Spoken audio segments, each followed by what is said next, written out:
let's talk about the proper way to breathe, maybe even using one of these, okay? So throughout this program, I'm gonna have you utilize the balloon. The balloon will be like a dumbbell for your diaphragm.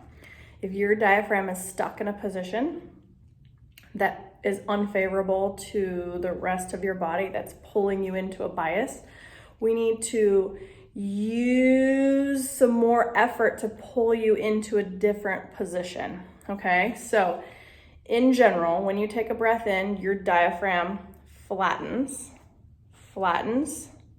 and your body expands. When you exhale, your diaphragm raises up and your body compresses. So if we use a balloon, we can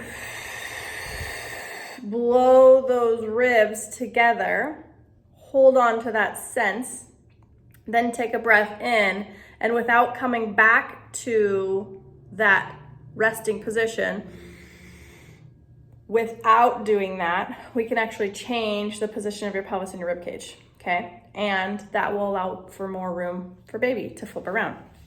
So I'm gonna demonstrate just in free space, which is not recommended, okay, how to use the balloon so you can see what I'm doing with my mouth, okay? So the balloon is not going to be pinched with your fingers or your lips, but instead, the tongue is gonna rest on the top of the roof of the mouth.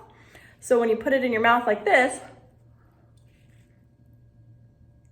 that's how you're actually going to seal the balloon, with the pressure of your tongue touching the roof of your mouth, okay?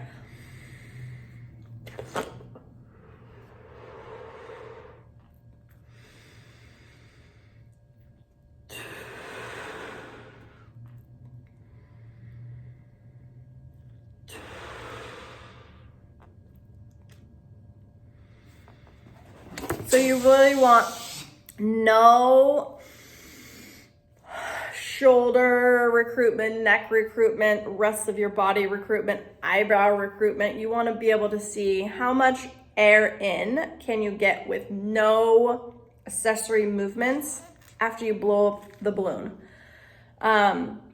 When you're doing this, it's important to practice a little bit and just get a baseline of what you're doing. You're not going to be perfect on the first time. In fact, you might even not be able to blow up the balloon, but I need you to be able to blow up the balloon, and that will give you more leverage to allow baby to turn head down. When you're blowing up the balloon, the point of the balloon is not to meet air in and air out to be even. So we're not looking to inhale, exhale to resting position. What I want you to be able to do is inhale and then exhale 2 to 3 times more before you take a breath in, and then you exhale more. So we're moving the needle into a better position. Your body knows how to pull air in. And if we give your body a reference while we're doing some of these positional changes, we can actually change the ability to pump that rib cage closed and lift that diaphragm up. That's the point of the balloon, and I would like you to use the balloon for the majority of the exercises through the program. If you struggle with the balloon to the point where you feel like you can't do it, 2 options. You can cut a tiny little slit so there's a little hole in the bottom of the balloon, or you can use a straw. So when you're blowing out the balloon, you don't want your face to, I want you to hold the tension in your cheeks, and then you're making put your lips around the straw, almost like you're gonna blow out like 100 birthday candles. Think of 100 birthday candles. And then if those things are still hard, maybe you need to hum. So a deep, dull hum. So it would look something like this. In through your nose, out,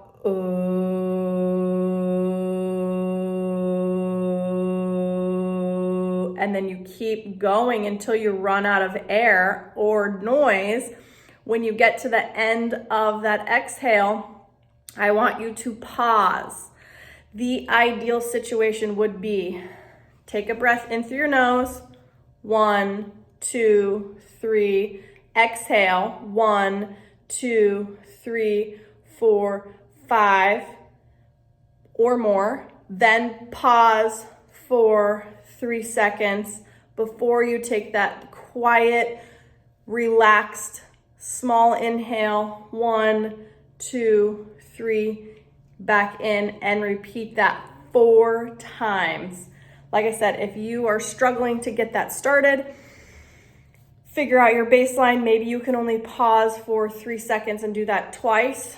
Start with that. The pause is where you really start shifting your body around and changing the orientation of your pelvis and your rib cage.